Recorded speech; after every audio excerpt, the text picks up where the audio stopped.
Merhabalar, Hobizim YouTube kanalıma hoş geldiniz. Bugün sizlerle bu görmüş olduğunuz yapımı çok kolay olan yeleğimin tarifini paylaşıyor olacağım. Ve kullandığım ipten şöyle hızlıca bahsedeyim. Bakın bu ipten ben çok fazla ürün ördüm. Şu şekilde pufidik bir yapısı var. Yün bir ip markasını kağıdına attığım için şu an paylaşamıyorum ama açıklamalar kısmında yazacağım. Kalınca bir ip. Bunu 6 veya 7 numaralı tığlarınızla örebilirsiniz. Şu gövde kısmını ben 7 numarayla ördüm. Sonrasında 6 numarayla devam ettim. Bunu belirteyim öncelikle. Sizler elinizin sıklığına bağlı olarak numaralarınızı ona göre ayarlamanız gerekiyor. Şimdi şu şekilde hemen hızlıca ölçülerini vermem gerekirse medium beden uygun bir ölçüde diyebilirim. Hızlıca şöyle 48 santim beden kısmı, bakın şurası basen kısmı. Siz kendi vücut ölçünüze bağlı olarak bunu arttırabilirsiniz, şuradaki şeritleri. Bunu zaten videonun içerisinde nasıl artırma yapacağınızı anlatıyorum. Üst kısmına bakacak olursak da şöyle hemen göğüs hizasından 38 santimde göğüs hizasından olan ölçüsü. Uzunluğunu da kendiniz ayarlıyorsunuz tekrardan. Bakın şuradan hemen bakalım. Yaklaşık olarak 50 santim kadar da bir ölçüsü var. Yani siz bunu tamamen kendi zevkinize bağlı olarak şuradaki sayılarını artırabilirsiniz. Yani ben bunu 15 yapmışımdır. Siz 20 yaparsınız. Üst bedeni biraz daha artırırsınız. Kendi ölçünüze bağlı olarak. Bu çünkü bel üzerinde biten bir yelek modeli oldu. Popo altında bitmesini istiyorsanız daha uzun yapmanız gerekecektir. Sonrasında bir bebe yaka çalışması yaptım hızlıca. Böyle çok daha tatlı duruyor. İsterseniz dik yaka olarak da kullanabilirsiniz. Şunu şu şekilde katlamazsınız. Dik yaka olarak da kullanabilirsiniz. Gayet kullanışlı bir yelek modeli. Yapılışı da çok kolay. Hiç vakit kaybetmeden hemen tarifime geçiyorum. Kolay gelsin, çabuk bitsin. Şimdi ilk etapta parçalarımın boyutlarını hemen size aktarayım. Şu şekilde bakın 10 dilimden oluşuyor. Şu şekil. 10 dilimden oluşuyor benimkisi. Bunun için 61 tane trabzana ihtiyacınız olacak. Eğer büyütmek istiyorsanız bunun sayısını tabii ki de değiştireceksiniz. Ön parçamın şöyle bir parçasını alalım. Dilimleri de onun yarısı kadar bakın. Ön kısmı şurada parlama yapıyor galiba. Alt kısmı 5 dilimden oluşuyor. Koltuk altından sonra 4 dilime düşüyor. Yani siz bunu kendi vücut ölçünüze göre ayarlamanız gerekiyor. Arka parçamın ölçüsü 46 santim. Arka parçamın ölçüsü. Siz kendi beden ölçünüzü alıyorsunuz. Uygunsa ona göre bu sayılarda yapmaya devam edin. Bu small medium arası bir beden için uygun olacaktır. 25 santim kadar da ön parçamın koltuk altına kadar olan kısmı var. Bakın burası göğüs üstüne geliyor koltuk altından sonra. Buranın santimi dolayısıyla 18'e düşmüş. Bunları tamamen kendi vücut ölçünüze uyarlamanız gerekiyor. Tekrardan söylüyorum. Kullandığım ip yün ve kalın bir ip. Buna bağlı olarak daha ince bir iple örecekseniz santim ölçülerine önem vermeniz gerekir. 5 tane, siz bunu 6'ya çıkarmak istiyorsanız eğer 6 tane daha trabzan eklemeniz gerekiyor her bir dilim için. 5 tane için 31 tane trabzan yeterli. 6 taneyle başlamak istiyorsanız şu model kurulumuna, o zaman 37 tane trabzanla başlamanız gerekiyor. Sırt içinde ben 61 tane trabzanla başladım. Birer tane daha şunlardan eklemek istiyorsanız 6'şar trabzan eklemeniz gerekiyor her bir tane şu şerit için. Bunları belirttiğimize göre ön parçamın nasıl yapıldığını göstereceğim. Şimdi 31 tane trabzan üzerinde kuruyorduk. Şöyle rastgele bir zincir çekerek başladım. Şimdi ikili trabzan yapıyorum. Daha doğrusu çakma trabzan yapıyorum. Tığımın üzerine ipimi doluyorum. Bir tane atlayıp bir sonrakine batıp ipimi çektim ve hepsini birlikte topluyorum. Şimdi burada bir tane trabzan oluşturduk. Doladım. Yanındakine batıyorum. İpimi çektim. Hepsini birlikte doladım. Şuraya bir tane belirleyici takarsınız. İlmek belirleyicinizi. Sonra yan yana sayarsınız kaç tane yapmak istiyorsanız. Devam ediyorum şimdi. Hepsinin üzerine batıyorum. İstediğim trabzan sayısını elde ettikten sonra üzerine parçamızı örmeye başlayacağız. İpimi doladım, zincirin içine giriyorum, çektim ipimi, hepsini birlikte topladım. İpimi doladım, zincirin içine battım, ipimi buradan çektim. 3 tane ilmeğim var, üçünü birlikte topladım. Bu şekilde sıra sonuna kadar götürüyorum. Trabzanlarımızı ördük, sona geldik. Şu başta bakın benim de 2 tane zincirim arttı. Bunu buradan ipimi keseceğim ve toparlayabilirsiniz. Tekrardan hiçbir sorun teşkil etmiyor burada kalan fazladan zincirleriniz. Şimdi ikinci sıramıza geçiyoruz. Bunun için 3 tane zincir çekiyorum. 3 tane zincir çektim ve çevirdim. Şimdi ilk trabzanımın tepesine, daha doğrusu şuradaki bakın başak görüntüsünün altında bir tane trabzanımız var. Bunun tepesine 3 tane zincirimizi çektik. İpimi doladım. Bunu saymıyorum. Bu bunun üzerinde denk geldiği için. Yanından itibaren başlıyorum. 2 tane atlıyorum. 1, 2 atlıyorum. Üçüncüsünün içine battım. Çektim ipimi. İkisini birden, ikisini birden. İkili trabzan yaptım. Doladım ipimi. Aynı noktaya tekrardan giriyorum. Bir tane daha ikili trabzan yapıyorum. Yan yana 2 tane trabzanım var. 2 tane zincir çektim. İpimizi doluyoruz. Aynı noktaya tekrardan batıp 2 tane daha ikili trabzan yapıyoruz. Şu şekilde. Şimdi burada 3 tane zincirimiz var. Sonrasında 2 trabzan, 2 zincir, 2 trabzan. İpimi doladım. 1, 2 tane atlıyorum. Üçüncüsünün içine batıyorum. Buraya bir tane ikili trabzan yapıyorum. Bir tanecik. İpimi doladım. Alttan 2 tane atlıyorum. Üçüncüsüne batıyorum. İpimi çektim ve ikili trabzan yapıyorum. Şimdi buraya 2 tane. Arada 2 tane zincir çekiyoruz. Doladık. Aynı noktaya tekrardan batıp 2 tane daha ikili trabzan yapıyoruz. Şu şekilde görünüyor. Trabzan gruplarımızın arasında tek dal trabzanımız var, bakın şurada. İpimi doladım. 2 tane atlıyorum. Üçüncüsüne batıp tek dal trabzan yapıyorum. Böyle. İpimi doladım. Alttan 2 tane atlıyorum. Üçüncüsüne batıyorum ve şimdi buraya 2 tane ikili trabzan yan yana. Arada 2 tane zincir ve tekrardan 2 tane daha ikili trabzan. Sıramızın sonuna kadar bu metotla devam edeceğiz. Alttan 2 tane atlıyoruz. Tek dal trabzan yapıyoruz. Sonra 2 tane atlayıp şu dörtlü grubumuzu yapıyoruz. Bu şekilde sıramızın sonuna kadar ilerleyelim. Sıramın sonuna geldim. Bakın şu şekilde gruplarımızı saydığımız zaman 1, 2, 3, 4 ve 5 tane dörtlü trabzan grubum var. Sona geldiğimde şuraya sonuncusunu örmüştüm. Bakın 1, 2 atlıyorum. Sonuncu şuraya denk geliyor. 2 atlıyorum. Sonuncu en başa geliyor. İpimi doladım. Dipteki son trabzanımın tepesine batıyorum. Buraya bir tane ikili trabzan yapıyorum. Bu şekilde. İlk sıramızı böyle tamamlamış olduk. Şimdi 3 tane zincir çekiyorum. 1, 2, 3 tane zincir çektim ve işimi çevirdim. Şimdi ne tarafı düz ne tarafı ters, buna karar vermeniz gerekiyor. Bence bu tarafı düz. Şöyle baktığımda sanki bu taraf daha ters bir görüntü varmış gibi geliyor bana. Bu yüzden ben burayı ön parçam, ön tarafım olarak planlıyorum ve ona göre örmeye başlayacağım. İpimi doladım. İlk trabzan grubumun bakın şu boşluğunu atlıyorum. Çektim ipimi. 2 tane ikili trabzan yapıyorum bu boşluğa. 2 zincir çekmiş olduğum boşluğa. 2 tane zincir çekiyorum. İpimi doladım ve tekrar boşluğuma giriyorum. 2 tane daha ikili trabzan.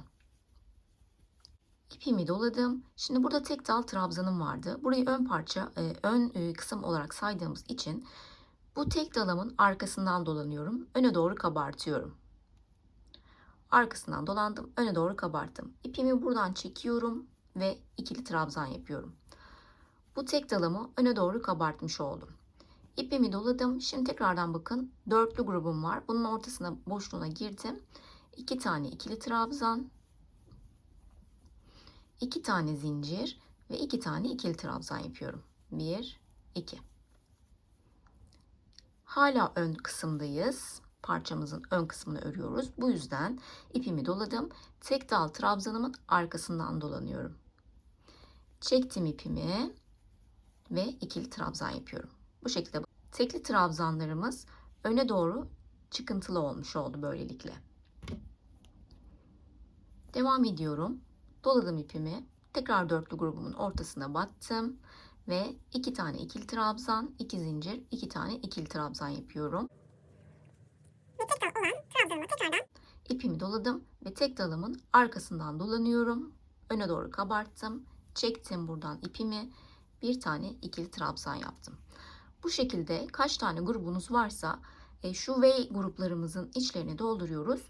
Trabzanlarımızı da, tekli trabzanlarımızın da arkasından öne doğru kabartıyoruz. Bu şekilde sıra sonuna kadar örelim. Sıramızın sonuna geldiğimizde bakın son V grubumu yaptım. Sonrasında şu altta çekmiş olduğumuz 3 tane zincirimiz vardı bir alt sırada. İpimi doladım. Bunun tepesine batıyorum, yani şu kısmına batıyorum. Şu 2 tane dalına değil, bu zincir çekmiş olduğumuz yerin en üstündeki zincirine batıyorum. İpimi çektim. Buranın çok kasmaması için 3 seferde çıkıyoruz. Önce birini, sonra ikisini, sonra ikisini birden örüyoruz ki burası çok fazla kasmasın. 3 tane zincir çekiyoruz ve dönüyoruz. Şimdi bakın 3. sıramızdayız. 3. sıramızda da tam tersini yapacağız. İpimi doladım. Şimdi şu V grubumun içini olduğu gibi dolduruyorum. Bütün V gruplarımı her zaman aynı şekilde 2 trabzan, 2 zincir, 2 trabzan yaparak dolduracağız. Tek numarası tek dal trabzanlarımızın önünden ve arkasından hareket ettirmek. İpimi doladım. Bakın tek dal trabzanım var şu arada. Arkada kaldı. Bu yüzden şuradan gelmiyorum artık. Bu sırada tam tersi. Bu sırada arkasından şöyle dolanıyorum. Arkaya doğru kabartıyorum. İpimi doluyorum tığıma. Bu taraftan yapmıyorum. Çünkü kabartı arka tarafta. Bu yüzden tığımı şöyle arkasından dolanıyorum. Bakın arkadan kabarttım. Buradan örüyorum bunu. İkili trabzan yaptım buraya da. Devam ediyorum. Tığımın üstüne ipimi doladım. Tekrar V grubumun içindeyim. Dörtlü grubumun. Bunun içinde 2 trabzan, 2 zincir, 2 trabzan yapıyorum. Bir tane 2 trabzan.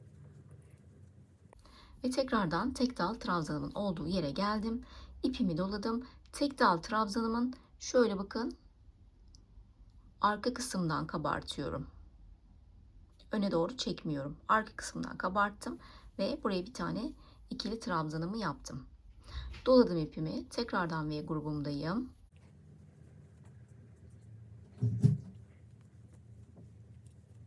Tekrardan bakın tek dal trabzanımın olduğu yerdeyim. Bunun arka kısımdan giriyorum ve arkaya doğru ittim. Bu tek dal trabzanımı. İpimi buradan çekiyorum ve ikili trabzan yapıyorum. Bu şekilde bitiriyoruz bu sıramızı da.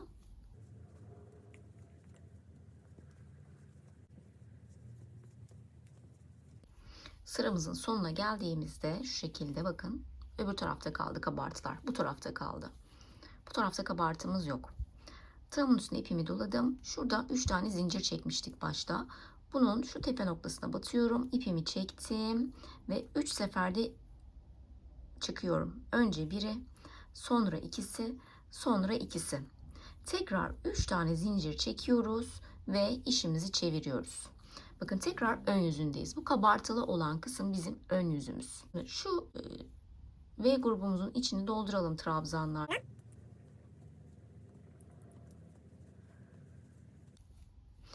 Ve tekrardan tek dal trabzanımın olduğu yere kadar ilerlemiş oldum. İpimi doladım. Bakın ön kısımdayız. Kabartılarımız önde. Bu yüzden bunu öne doğru kabartıyorum artık. Artık çok belli oluyor. Arka kısımdayken arkaya doğru kabartıyorsunuz. Öndeyken de öne doğru çekiyorsunuz. O şekilde kabartıyorsunuz. Şimdi bunu koltuk altınıza kadar hangi uzunlukta olmasını istiyorsanız o kadar uzatmanız gerekiyor. Ben ne kadar uzatmıştım? Şöyle alalım bu parçamızı da.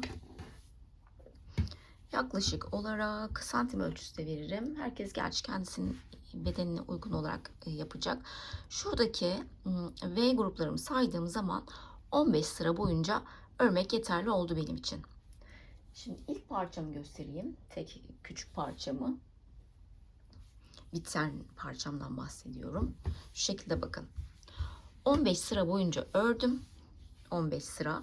Sonrasında koltuk altında bir tane şerit bıraktım.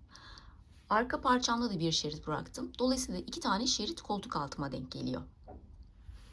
15 sıra boyunca ördüm. Sonrasında bir şerit bırakıyorum. Bu tarafta da şimdi bir tane şerit bırakacağız. Bir tanesini sol taraftan, bir tanesini sağ taraftan bırakmanız gerekiyor tabi. Şimdi bu taraftayım. Buradan şöyle yapmışız. Tırtıklı bölüm öne geliyordu. Bakın şöyle koyduğunuz zaman parçanızı bu taraftan vermişiz. Şimdi bu taraftan koltuk altınızı vermeniz gerekiyor. Yani ikisini aynı taraftan kesmemelisiniz. Buna dikkat edin. Ben söylemeyi unutabiliyorum bazen. Şimdi bu noktada ipimi kaydırma yöntemiyle oraya kadar yürüteceğim. İstediğiniz ölçüye geldiniz. Koltuk altı kesmesindeyiz şimdi. Bir tane zincir çekiyorum. Sonrasında şu görmüş olduğum trabzanların tepelerine batıyorum ve ilmek kaydırmayla ilerliyorum burayı. Orta noktaya da battım. Zincir çektiğim yere. Sonrasında devam ediyorum.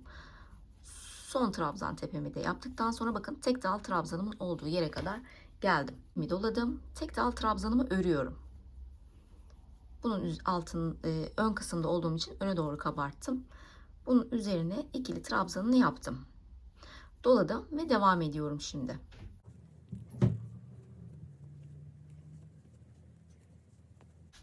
Evet, şimdi bu şekilde bir ilkini iptal edip diğerlerini örmeye devam edeceğiz. Git gel yapacağız üzerlerinden.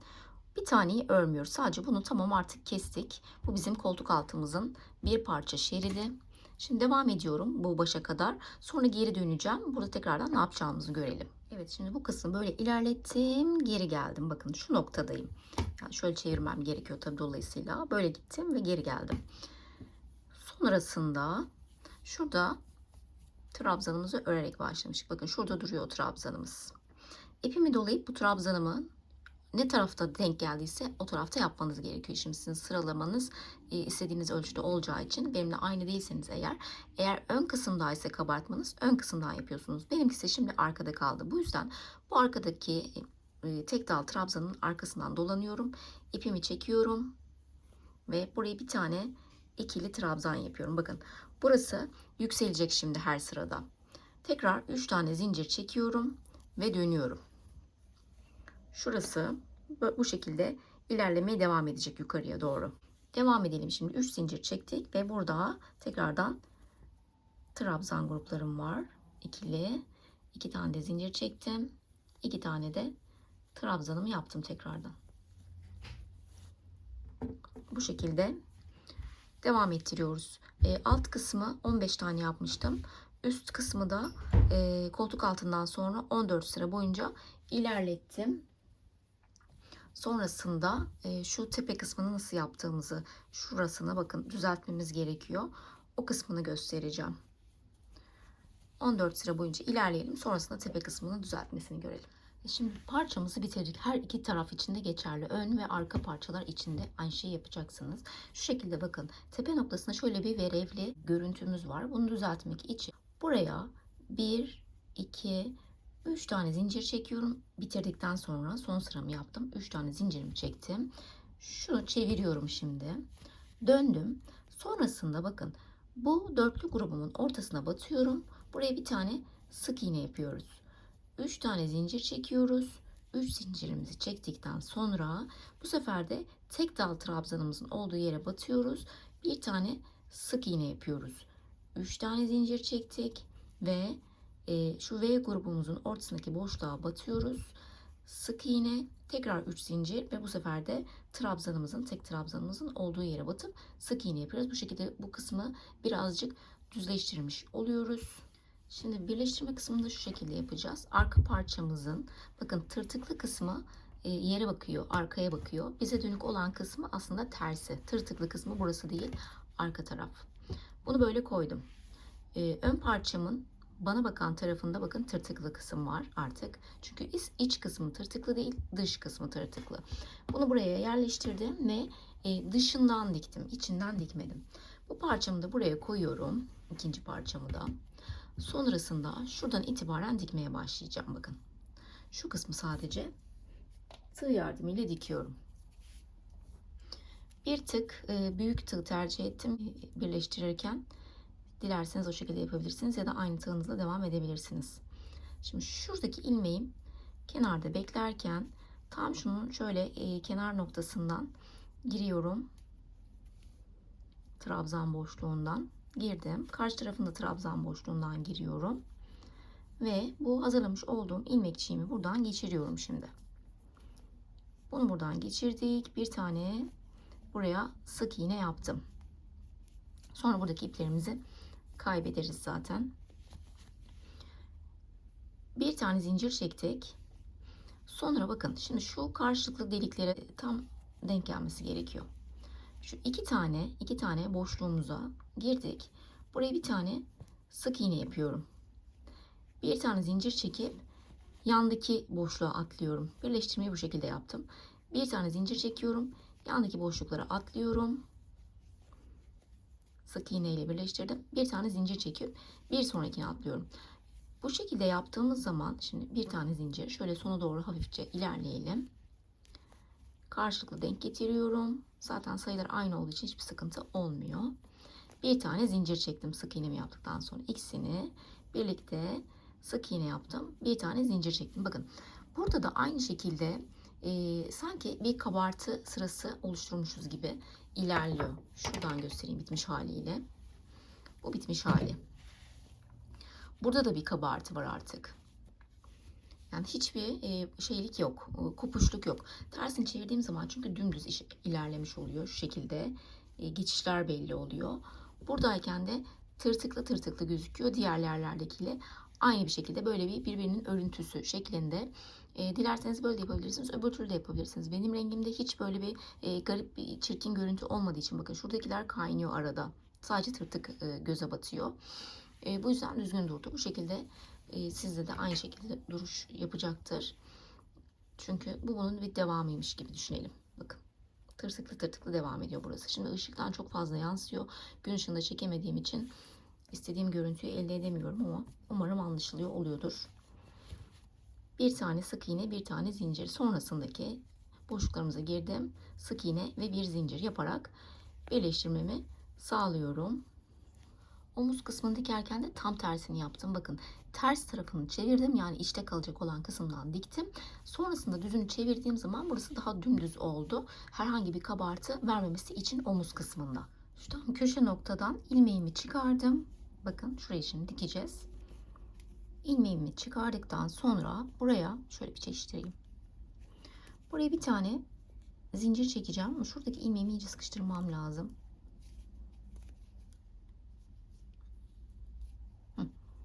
İyice sıkıştırdım bunu buraya. Bir tane zincir çektim. Sonra bakın tekrardan karşılıklı gelen şu 3 zincir yapıp atlamıştık. 3 zincir yapıp atlamıştık şu tepe noktalarında. Buradaki boşluğuma giriyorum. Bir tane sık iğne yaptım ve bir tane zincir çektim. Sonrasında bakın şu tam tepe noktalarında birleştirdiğimiz yerlere de batıyoruz. Tepede birleştirdiğim yere battım. Karşı tarafta da birleştirdiğim yere batıyorum. Çektim ipimi. Sık iğne, bir tane zincir. Şimdi boşluğa, zincirli kısma geldim. Buraya da bir tane sık iğne, bir zincir. Sonra tekrardan birleştirdiğim noktalara geldim. Buraya da battım. Arka tarafa da batıyorum. Sizin elinizde de aynı şey olduğu için sanırım anlaşılır oluyordur.